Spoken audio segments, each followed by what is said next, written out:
A gente ainda precisa entender, né? Você está falando de Pulgar, De La Cruz e Arrascaeta. Seria isso, Não, né? o Gerson vai jogar também. No meio campo com 4? Eu acho que sim, o Gerson, ou o próprio De La Cruz aberto, né?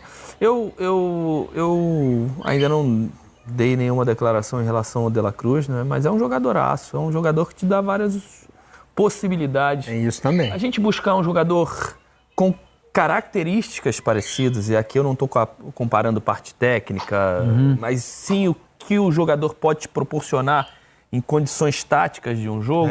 Quem tem essa similaridade é o Zaratio do Atlético Mineiro. Ele te dá essa função de segundo volante, ele te dá essa função aberta pelos lados. Ele aumenta o repertório da equipe. Ele te dá uma função por dentro um pouco mais avançado. Então, o De La Cruz é esse tipo de jogador tático, porém com mais condição técnica do que o Zaratio.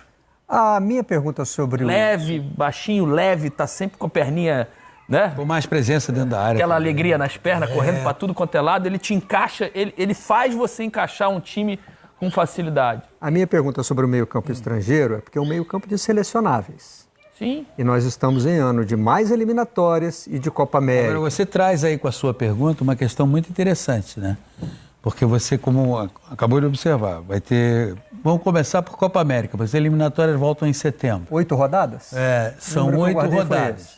Então, do brasileiro. 8 rodadas do brasileiro com jogadores cedidos. Evidentemente, o Tite vai ter que pensar que talvez seja o ideal Pulgar, De La Cruz e Arrascaeta. Pode ser que ele contemple essa ideia, mas vai ter um período que ele não vai poder contar com nenhum dos três, porque o Pulgar se revelou nas eliminatórias desse ano, embora o Chile tenha sido uma seleção muito instável, inclusive o Guerreiro saiu, mas ninguém vai discutir a titularidade do Arrascaeta no Flamengo.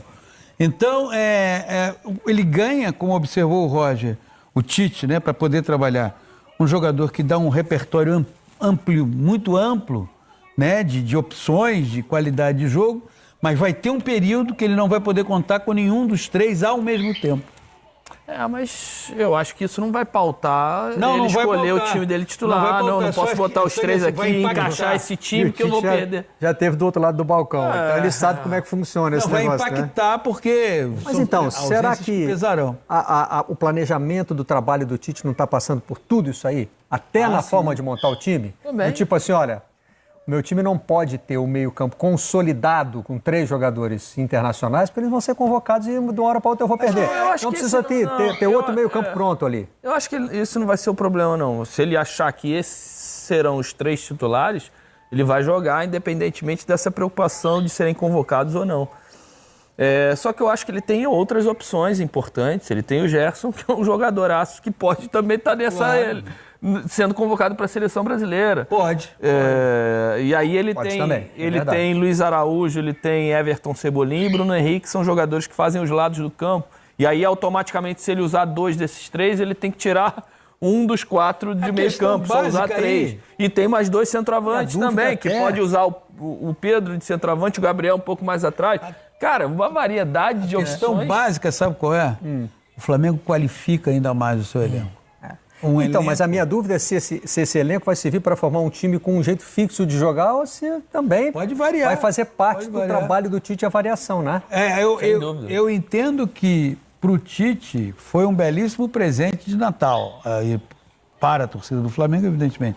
Mas para o Tite, para poder trabalhar, é um belíssimo presente de Natal você ter receber o De La Cruz. Agora, há outros pontos que o Flamengo ainda precisa trabalhar e provavelmente já está mapeando em busca de reforço. Lateral direita, lateral esquerda, com a aposentadoria do Felipe Luiz. A própria lateral direita ainda tem uma instabilidade do Wesley. Eu acho que o Flamengo ainda vai... Tem o Léo Ortiz, que está para chegar, né? Que é um zagueiro, inclusive, a quem o Tite convocou quando técnico da seleção brasileira. Não podemos esquecer, Marcelo, que ano que vem é ano eleitoral. O melhor cabo eleitoral para qualquer administração é conquistar título. É o melhor cabo eleitoral para qualquer administração. Então, evidentemente, o presidente Rodolfo Landim não poderá ser candidato, mas ele vai apoiar um candidato. E esse candidato a quem ele vai apoiar, se o Flamengo, diferentemente do que aconteceu esse ano, em que o Flamengo mais frustrou do que alegrou o seu torcedor, se o Flamengo conquistar título, e parece que a ideia é essa, essa é a ideia. Todo ano é essa a ideia, mas dessa vez está se trabalhando mais para isso, sem troca de técnico, porque, não sei vocês, mas eu acho que o Tite será um técnico do Flamengo de janeiro até dezembro. Não acredito que vai... Eu não boto essa minha mão no fogo no futebol, que o treinador vai ser de janeiro a dezembro. É arriscado. No Brasil, não no aposto Flamengo, nada. Onde isso não acontece desde... Porque uma das coisas que vitimou o Flamengo nessa temporada foi a troca de técnico, né? Não acontece desde que essa diretoria assumiu. Não é uma prática. Porque o Jorge Jesus não foi técnico de um ano inteiro.